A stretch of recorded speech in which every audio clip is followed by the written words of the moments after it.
Ana Kasparian was once a darling of the political left. She's a commentator and co-host of the very liberal Young Turks, but she's gone through a transformation of sorts, frequently feuding with other progressives, particularly on the issue of crime.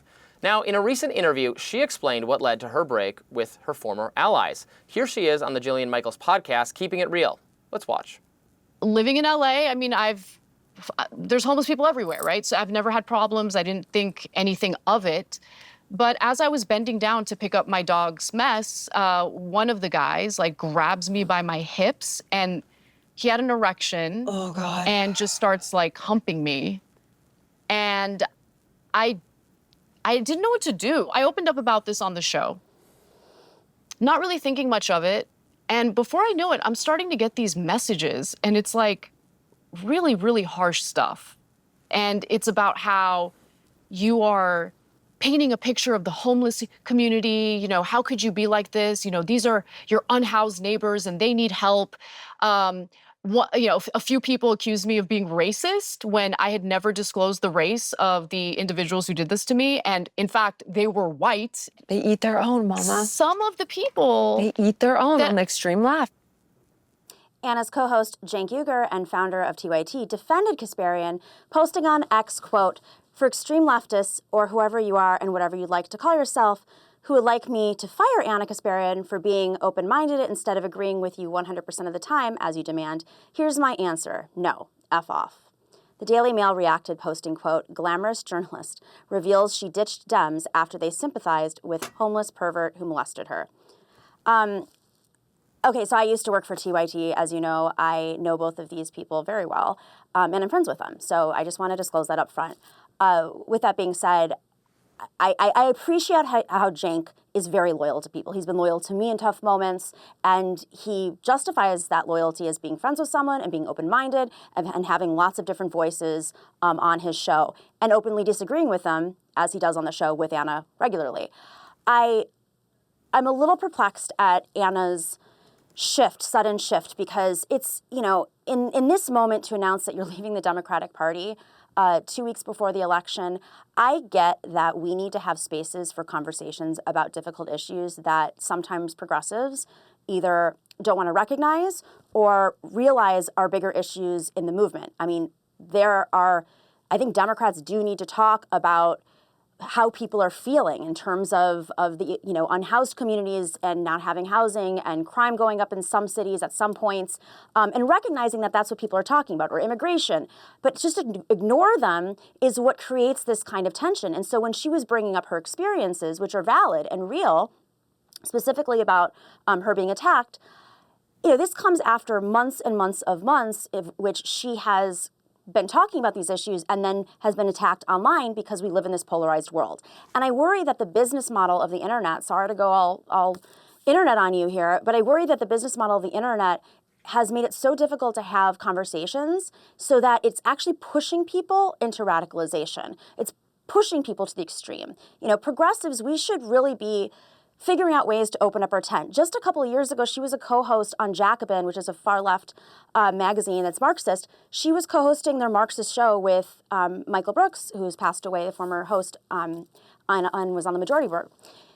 And I just find it baffling that she would be willing to surrender all of her other political beliefs, which are really about supporting the most vulnerable people in the community, over disagreeing with folks on the left. And I hope she can take time to reassess this, because I don't think this is good for the movement. I don't think this is good for vulnerable communities. I think she can have her position on issues, but just to abandon all of her other principles because, people in her comments section were disagreeing with her, go touch some grass. I love you, Ana, but just take a Well, I don't know, because I don't consume every single thing she says, but I think she would contend that she has not abandoned her principles or changed everything she thinks. She has maybe adjusted her perspective on this one issue, crime. She thinks, based on what happened to her and the reaction she got from progressives, that they were dismissive, that they didn't want her to talk about this because it was like playing into stereotypes about minorities or the mentally ill or something, and they wanted her to not share her story. Forget about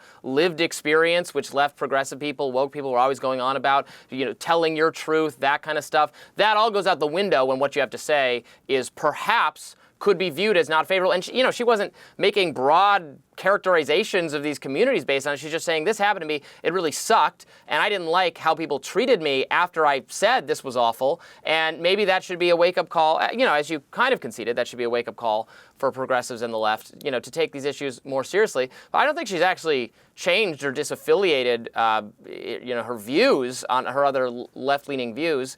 She just thinks that there needs to be more done, as do I as a libertarian. I don't think I've changed my views. I don't suddenly want like some police state takeover of America or like, knocking down people's doors or arresting everybody for just being in the street or something. But I have to contend, having lived in a city now in Washington, D.C. for 10 years, some of the problems have gotten a lot worse in terms of mentally ill people on the streets and occasionally engaged in violence. And something ought to be done about it. Or you just ruin all if we're going to have common public spaces, I guess maybe in my libertarian utopia, I would just say all the common public spaces should be privatized and privately owned. And then the people in charge of those spaces can decide what the rules are and can eject people for trespassing on them. And that would be to solve the tragedy of the commons issue. But if we're going to have commons, you have to have enforcement of the rules in the commons. You and I argued about this yesterday, or else you just end up with trash and disgusting graffiti everywhere. I think my concern here is that as a Marxist, which a couple years ago she was, you would be looking at the systemic issues, and I feel, and I understand she gets so much hate online for a lot of reasons, and there's so much right-wing hate that's been pushed against her. But to say 2 weeks before the election that you're leaving the Democratic Party as a notable voice and going on other podcasts that are not in alignment with your politics and talking about this, which she didn't previously do. And she has in the past called out Dave Rubin, who used to work for TYT, who used to be on the left and then decided to slowly roll into the right. I don't think that's what's going to happen to Anna. I really hope not. I hope she hasn't abandoned everything else. But we can have these conversations. We can recognize that people are concerned about these issues and think, well, how do we as leftists solve these issues? Instead, she started to complain about several issues, not just the unhoused in Los Angeles, but also trans people. And she has a right to complain about issues and discuss them. But it suddenly became, it's the left coming after me for having an opinion, which they were. And now I'm leaving the Democratic Party. But as a Marxist, if you really do care about the most vulnerable people in society, you suck up that tension and you think, okay, I'm going to talk about the systemic issues and I'm going to push the Democrats to go in a different direction, or I'm going to push our greater coalition to understand this more, or we can debate it. I think she is, the business model of the show is YouTube, right? We're on YouTube. It is a really polarizing place. Then she goes on Twitter and she gets attacked and she's in Reddit comments and she's out in the world getting attacked personally by folks for her political views. I understand where this pain is coming from. I just think I hope she can redirect it and reassess it, especially in this really important moment of the election, because she built her career at TYT successfully in advocating for smart systemic solutions to problems in society through a leftist lens. And I really don't want her to throw that entire career out and the network and what she stands for by making a quick decision of leaving the Democratic Party because she was bullied online. We'll be back with more Rising right after this.